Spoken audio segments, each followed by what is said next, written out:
পানি কমলেও এখনো দুর্ভোগে হাজার হাজার বানভাসী মানুষ। বিস্তারিত জানাতে সিরাজগঞ্জের খোকসাবাড়িতে আছেন সহকর্মী রিঙ্কু কুন্ডু এবং জামালপুরে আছেন জাহাঙ্গীর আলম। শুরুতে যাচ্ছে রিঙ্কুর কাছে।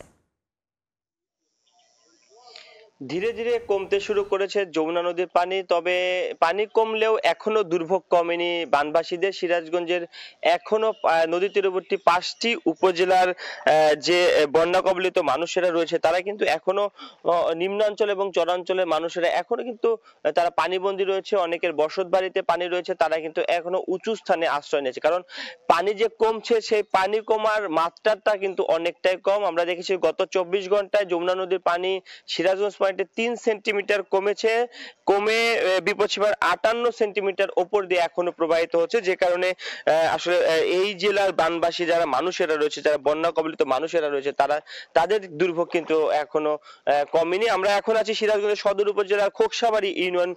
আমরা যেটি দেখছি যে এখানে ইউনিয়ন পরিষদের যে সামনে ইউনিয়ন পরিষদের গেট সহ ইউনিয়ন পরিষদের সামনে যে একটি বাজার রয়েছে, পুরো বাজারটি আসলে পানিতে তলিয়ে আছে। এই বাজারে যারা ব্যবসায়ীরা রয়েছে তারা কিন্তু এখনো দোকানপাট তারা খোলার মতো পরিস্থিতি তৈরি হয়নি, তারা কিন্তু দোকানপাট আসলে বন্ধ রয়েছে। সেই সাথে সিরাজগঞ্জের সদর, কাজীপুর, বেলকুচি, চৌহালি এবং শাহজাদপুরের যে বন্যা কবলিত যারা মানুষেরা রয়েছে তারা কিন্তু এখনো দুর্ভোগে তাদের মধ্যে কমেনি। তারা যেটি বলছে যে তাদের মধ্যে শুকনো খাবার এবং বসত বাড়ির তলিয়ে যাওয়া, তাদের মধ্যে কিন্তু আসলে খাবার পানির তীব্র সংকট দেখা দিয়েছে। বানবাসীরা যেটি বারবারই বলছিলেন যে ত্রাণ তৎপরতা এখনো কিন্তু সব এলাকায় পৌঁছায়নি। আমরা কথা বলেছি বেশ কয়েকজন বন্যা কবলিতদের সাথে, তারা বলছে যে এখন পর্যন্ত তাদের মধ্যে ত্রাণ পৌঁছায়নি। তবে জেলা প্রশাসন পক্ষ থেকে বলা হয়েছে যে বন্যা কবলিতদের জন্য এখন পর্যন্ত 100 মেট্রিক টন জিআর চাল বরাদ্দ দেওয়া হয়েছে। তবে এই জনপ্রতিনিধিরা যেটি বলছে যে এই যে বরাদ্দটি দেওয়া হয়েছে সেটি কিন্তু আসলে প্রয়োজনের তুলনায় অনেকটাই অপ্রতুল।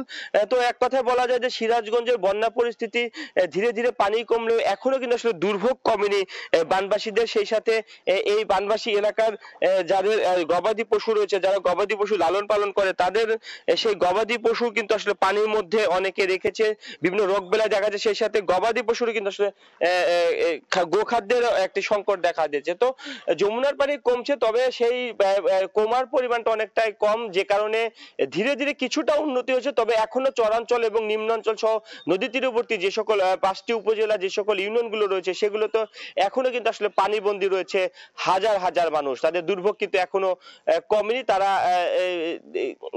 আশ্রয় কেন্দ্রে বা বিভিন্ন উঁচু স্থানে কিন্তু এখন আশ্রয় নিয়ে আছে। তো এই ছিল সিরাজগঞ্জ থেকে আমার কাছে বন্যা পরিস্থিতির সবশেষ খবর। আমরা এখন চলে যাচ্ছি জামালপুরের খবর জানতে, সেখানে রয়েছে আমাদের সহকর্মী জাহাঙ্গীর আলম। আমি যদি জামালপুরের বন্যা পরিস্থিতির কথা বলি, যে জামালপুরের বন্যা পরিস্থিতির কিছুটা উন্নতি হচ্ছে, ধীরে ধীরে কিন্তু পানি কমছে। এবং জামালপুর জেলা, আপনি জানেন যে জামালপুর জেলার 3টি উপজেলায় কিন্তু বন্যা কবলিত হয়েছিল। ইসলামপুর, দেওয়ানগঞ্জ, মাদারগঞ্জ। সবচেয়ে ভয়াবহ অবস্থা ছিল এই এলাকার মানুষের, প্রায় 1.5 লাখ মানুষ পানিবন্দী অবস্থায় ছিলেন। অনেকেই আশ্রয় কেন্দ্রে আশ্রয় নিয়েছেন এবং উঁচু রাস্তায় তারা আশ্রয় নিয়েছেন। তাদের বাড়িঘর থেকে পানি এখনো সরেনি, দুর্ভোগ কিন্তু আছে। এবং এই এলাকার মানুষের এখনো যে সংকট দেখা দিয়েছে, পানির সংকট দেখা দিয়েছে, বিশুদ্ধ পানির এবং খাদ্য সংকট রয়েছে। অনেক জায়গায় সরকারি সহায়তার কোনো খাদ্য এই বানবাসীদের মাঝে বিতরণ করা হয়নি এবং পৌঁছেইনি। আমি বানবাসীদের সাথে কথা বলেছি, তারা যেটা বলছেন যে তাদের মধ্যে পানি, বিশুদ্ধ পানির অনেক সমস্যা রয়েছে, পয় নিষ্কাশনের তাদের সংকট রয়েছে এবং তাদের মাঝে এখনো কোনো সরকারি সহায়তা তারা পাননি। তো পানি উন্নয়ন বোর্ডের সাথে আমি কথা বলেছি। ওনার পানি উন্নয়ন বোর্ড যেটি জানিয়েছেন যে 2-1 দিনের মধ্যেই বাড়িঘর থেকে পানি নেমে যাবে এবং পানি যতই নেমে যাচ্ছে ততই কিন্তু বন্যায় ক্ষতিগ্রস্ত রাস্তাঘাটের যে ভয়াবহ চিত্র সেটা আমি লক্ষ্য করেছি।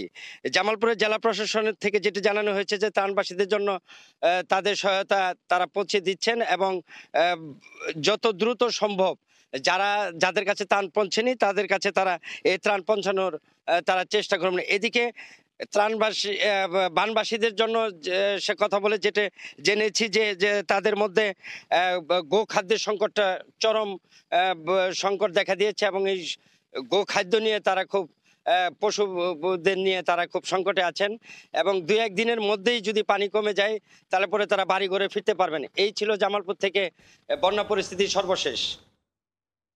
সরাসরি যুক্ত ছিলাম জামালপুর ও সিরাজগঞ্জে।